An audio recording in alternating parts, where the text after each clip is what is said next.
देश में 5 राज्यों में चुनाव होना है, उसकी गहमागहमी शुरू होने वाली है। लेकिन उसके पहले एक चुनाव ऐसा है जिसको लेकर पूरे देश में गहमागहमी है और उस गहमागहमी का एपिक सेंटर बना हुआ है बिहार। इसलिए कि कुछ एक दिग्गज बिहार यानी पटना से दिल्ली का सफर तय करना चाहते हैं, वो भी संसदीय राजनीति के रास्ते। आप देखना शुरू कर चुके हैं न्यूज फॉर नेशन, मैं हूं आपके साथ धीरेन्द्र। 16 मार्च को राज्यसभा चुनाव के लिए वोटिंग होना है। पूरे देश में 37 सीटें इस सदन के लिए, राज्यसभा के लिए खाली हो रही हैं और 5 सीटें बिहार से खाली हो रही हैं। 2 सीट जिस पर आरजेडी का कब्जा था, ऐसा पॉलिटिकल दिग्गज कह रहे हैं कि आरजेडी वो दोनों सीट गंवाने जा रही है, लेकिन एक सीट पर आरजेडी ने पेच फंसा रखा है। बिहार से जो दिग्गज दिल्ली का रास्ता तय करना चाह रहे हैं, उनमें जो प्रमुख नाम है वो मैं आपको बता रहा हूं। नीतीश कुमार, मुख्यमंत्री बिहार, 2005 से लगातार अपनी शर्तों पर बिहार में रूल करते रहे, बिहार को संचालित करते रहे और उनके शब्दों में कहें तो बिहार को विकास के रास्ते पर आगे बढ़ाते रहे। बहुत काम किया है जी। अब राज्यसभा जाना चाहते हैं। दूसरा चेहरा नितिन नवीन। अचानक दिसंबर में जो राजनीतिक घटनाक्रम प्रदेश से लेकर राष्ट्रीय स्तर तक डेवलप हुई, उस डेवलपमेंट का परिणाम यह हुआ कि नितिन नवीन अचानक पटना से दिल्ली पहुंच गए, क्षेत्रीय से राष्ट्रीय नेता हो गए और इनके राष्ट्रीय नेता होने पर एक तरीके से राष्ट्रीय मुहर लग जाएगी अगर ये राज्यसभा चुनाव जीतते हैं, जिसकी संभावना 100% मानी जा रही है। तब आगे चलिए, उपेंद्र कुशवाहा, राष्ट्रीय लोक मोर्चा के, इनकी अपनी पार्टी है, राष्ट्रीय अध्यक्ष हैं, कई बार नीतीश कुमार के साथ, बीजेपी के साथ रहे हटे, अभी एक बार फिर साथ में हैं। लोकसभा चुनाव भी लड़े थे, हार गए थे। विधानसभा चुनाव में 6 सीटों पर चुनाव लड़ी इनकी पार्टी, 4 सीट जीतने में कामयाब हुई।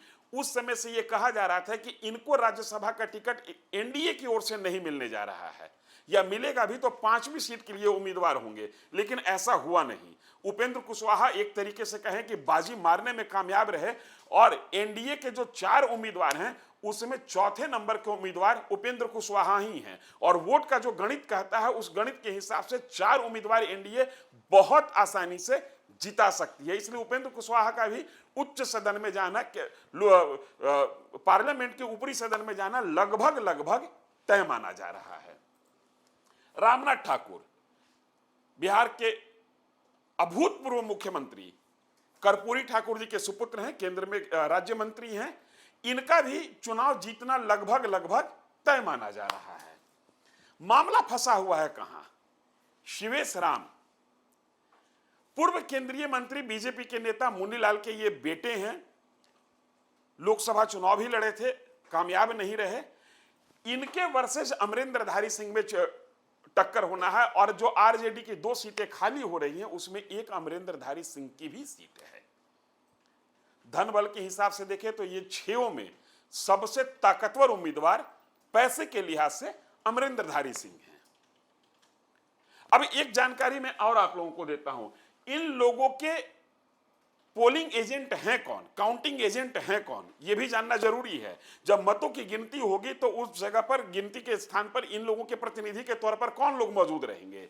नीतीश कुमार के एजेंट हैं उमेश कुशवाहा, जो कि जदयू के प्रदेश अध्यक्ष हैं।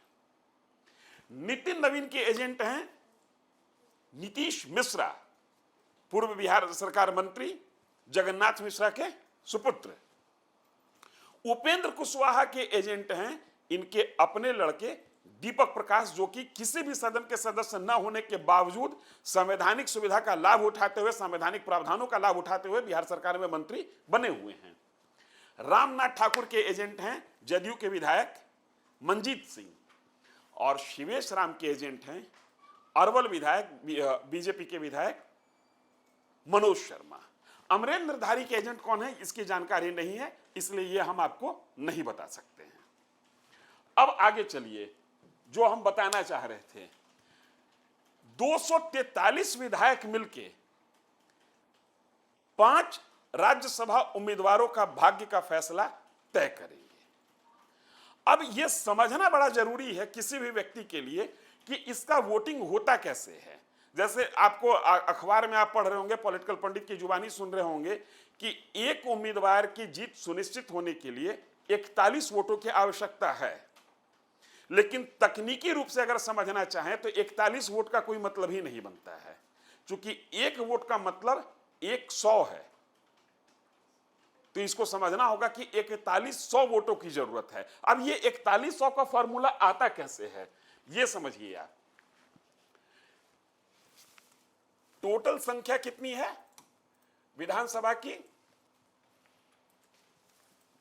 243। इस 243 में से 100 मल्टीपल करते हैं हम, और जितने सीटों पर चुनाव होना है उसमें एक जोड़ देना है। तो 5 में होना है, 5 के लिए मतदान होना है, 5 + 1 मतलब 6 से इसको डिवाइड करेंगे। अब इसका जो रिजल्ट आएगा उसमें +1 कर देना है। इसका रिजल्ट आता है आपको 4000, 4050। इसका मतलब कि एक उम्मीदवार को चुनाव जीतने के लिए 4051 वोटों की आवश्यकता पड़ेगी। अब कहा जा रहा है कि 41 वोट की आवश्यकता पड़ेगी। 41 वोट इसलिए कहा जा रहा है कि एक वोट का वैल्यू कितना है? 100। तो 4051 के लिए 40 अगर 40 वोट की 40 विधायक किसी के पक्ष में वोट करते हैं तो उनके मतों की वैल्यू कितनी रह जाएगी? 4000। लिहाजा उनके लिए किसी भी व्यक्ति को, किसी भी उम्मीदवार को जीतने के लिए जो वोट चाहिए वो 41 चाहिए। लेकिन यही 41 में खेल फंसा हुआ है। ये जो 41 आपको बताया जा रहा है, चाहे जो 4051 जो बताया जा रहा है, पूरा खेल इसी में फंसा हुआ है। चूंकि जो 5वां कैंडिडेट जो है, 5वीं सीट जो है, उसके लिए 2 उम्मीदवार आ गए हैं। अब बिहार विधानसभा का गणित हम देखते हैं। अब बिहार विधानसभा का गणित अगर हम देखते हैं तो उस गणित के हिसाब से जो विधायकों की स्ट्रेंथ है एनडीए और महागठबंधन की ओर से जो स्ट्रेंथ है, उस स्ट्रेंथ में एनडीए के पास 38 विधायकों का वोट सरप्लस है। और अगर पूरा का पूरा महागठबंधन एकजुट हो जाता है तब एनडीए चुनाव हार जाएगी 5वीं सीट के लिए, क्योंकि उनके पास सीधे गिनती 41 की पहुंचती है। अब इसके तकनीकी पक्ष को समझिए। ये जो 41 वोट कहा जा रहा है, ये 41 वोट ही होगा, इसकी कोई गारंटी नहीं है। चूंकि 41 वैलिड वोट की बात हो रही है। अगर जो कोई विधायक वोटिंग देने में कुछ ऐसा कर दिए जिससे उनकी वोट अगर जो अमान्य घोषित कर दी जाए तो पूरा का पूरा गणित है जो एक झटके में बिगड़ जाएगा। पूरा का पूरा गणित एक झटके में बिगड़ जाएगा। लेकिन ऐसा होगा नहीं, इसलिए कि सभी पार्टियां अपने विधायकों को वाजिब ट्रेनिंग दे चुकी है कि कैसे मतदान करना है। अब इसमें अगर जो मान लीजिए कि इन दोनों के बीच में अगर जो खेल फंसा हुआ है तो उसका रास्ता क्या निकलेगा, यह समझना ज्यादा जरूरी है कि कैसे ये जीतेंगे चुनाव। हमने आपको बताया कि एक व्यक्ति को 4051 वोट चाहिए, और अगर 41 विधायक एक के पक्ष में मतदान कर देते हैं तो उनको वोट मिलता कितना है? 4100। इसका मतलब कि जिसको भी वोट मिल रहा है उसको 49 अधिक मिल रहा है, और एक वोट का वैल्यू कितना है? 100। अब होगा क्या कि जिसके वोट में सरप्लस है, अगर मान लीजिए कि 41 का 41 वोट ही मिल रहा हो या 4100 ही वोट मिल रहा हो, तो हर जो जीतने वाले व्यक्ति हैं जिनको कि 4051 की संख्या वो प्राप्त कर चुके हैं, उनके पास 49 क्या है? वो सरप्लस हो गया।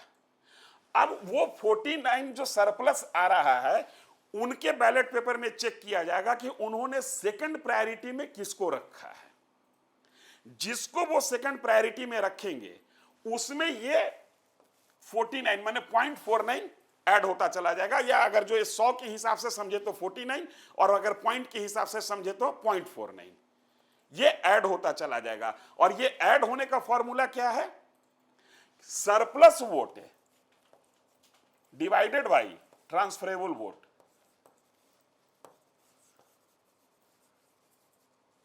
इसका वैल्यू निकाला जाएगा और ये वैल्यू जब तक 1 तक नहीं पहुंचता है, या अगर पॉइंट में समझे तो 1 और अगर पूरे संख्या में समझे तो 100 तक नहीं पहुंचता है, तब तक इसकी गिनती जारी रहेगी।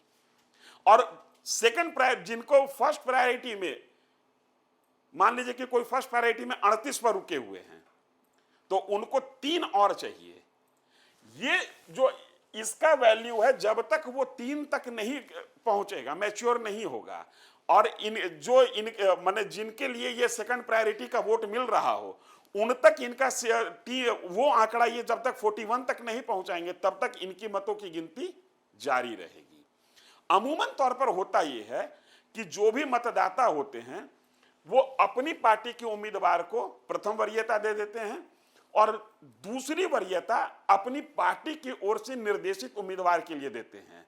लेकिन खेल कहीं कहीं यही होता है, आपने कई बार सुना होगा, हॉर्स ट्रेडिंग हो गया। इसमें क्रॉस वोटिंग का चांस नहीं है। क्रॉस वोटिंग तब तक नहीं कहा जा सकता जब तक विप नहीं जारी हो रहा हो। इस मतदान में विप जारी नहीं होता है। ज्यादा से ज्यादा शक्ति ये होगी कि अपने पार्टी के जो वरिष्ठ नेता होंगे, जो वहां मौजूद होंगे, उनको मतदाता, इसका मतलब कि विधायक के दिखा के बैलेट पेपर जमा करेंगे कि हम पहली प्रायोरिटी किसको दे रहे हैं, दूसरी प्रायोरिटी किसको दे रहे हैं। लेकिन ये प्रायोरिटी अगर वो चेंज करते हैं तो उन पर दल बदल विधेयक कानून लागू नहीं होगा। ऐसी स्थिति में कुछ उम्मीदवार, कुछ वोटर ये कर सकते हैं कि पहली प्रायोरिटी तो वो दे दिए पार्टी को और दूसरी प्रायोरिटी अपनी मर्जी से, हो सकता है कि वो विपक्षी दल के जो उम्मीदवार हैं उसको भी दे दे दूसरी प्राथमिकता। ऐसी स्थिति में पूरा का पूरा खेल बिगड़ सकता है। लेकिन अमूमन तौर पर ऐसा होता नहीं है, चूंकि पार्टियां इतनी शक्ति रखती हैं। हम लोगों को याद होगा कि 2014 का जो राज्यसभा चुनाव हो रहा था, उसमें यह स्थिति बन गई थी। जनता दल यू के कुछ वोटर पहली और दूसरी प्राथमिकता में पार्टी लाइन से इतर जाकर मतदान कर दिए थे। उसके बाद पार्टी ने उनके खिलाफ सख्त एक्शन भी लिया, विधानसभा अध्यक्ष के यहाँ कंप्लेन हुआ, कई चीजें हुई, लेकिन उनकी सदस्यता समाप्त नहीं हुई। इसलिए कि इस मतदान में अगर जो वो पार्टी की मंशा, पार्टी की इच्छा के बगैर, पार्टी की इच्छा के विपरीत दूसरे के लिए भी वोटिंग कर देते हैं तो भी उन पर दल बदल कानून लागू नहीं होगा। यह समझना ज्यादा आवश्यक था कि कौन सा वोट, सेकंड प्रायोरिटी कैसे तय होगा।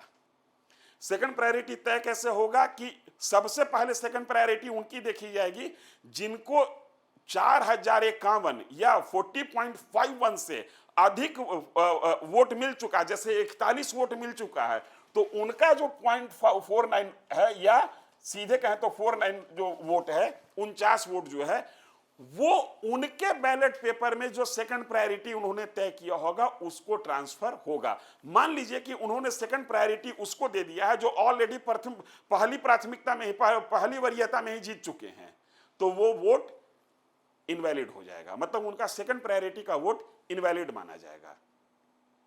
जैसे किसी व्यक्ति ने सेकंड प्रायोरिटी, नीतीश कुमार के मतदाता ने सेकंड प्रायोरिटी में नितिन नवीन का नाम दे दिया, और नीतीश कुमार को भी ऑलरेडी प्रथम वरीयता में ही 41 वोट आया हुआ है या 4100 वोट आया हुआ है, और नितिन नवीन को भी प्रथम वरीयता में ही 4100 वोट आया हुआ है।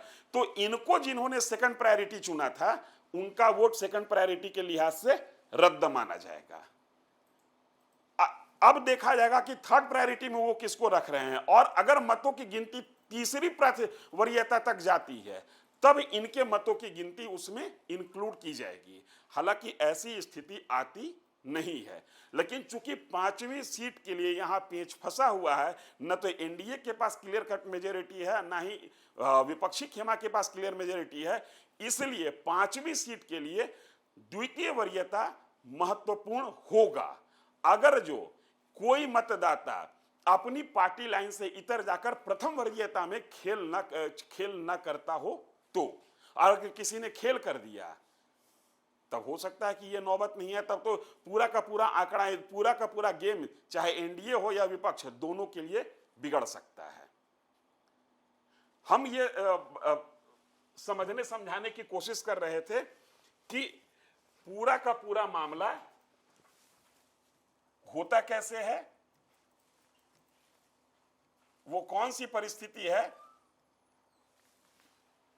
जिसमें हम सेकंड प्रायोरिटी और थर्ड प्रायोरिटी तक जाते हैं, किस तरीके से एक वोटर की वोट की वैल्यू काउंट होती है, और सेकंड जो प्रायोरिटी है वो कैसे ट्रांसफर होती है। जिन्होंने पहली प्राथमिकता के आधार पर अपनी सीट जीत ली है, उनके बैलेट पेपर में जो दूसरी प्राथमिकता दर्ज होगी, सबसे पहले वो प्राथमिकताएं गिनी जाएंगी। कई बार ऐसा भी होता है कि किसी ने सेकंड प्रायोरिटी में किसी का नाम ही नहीं दिया।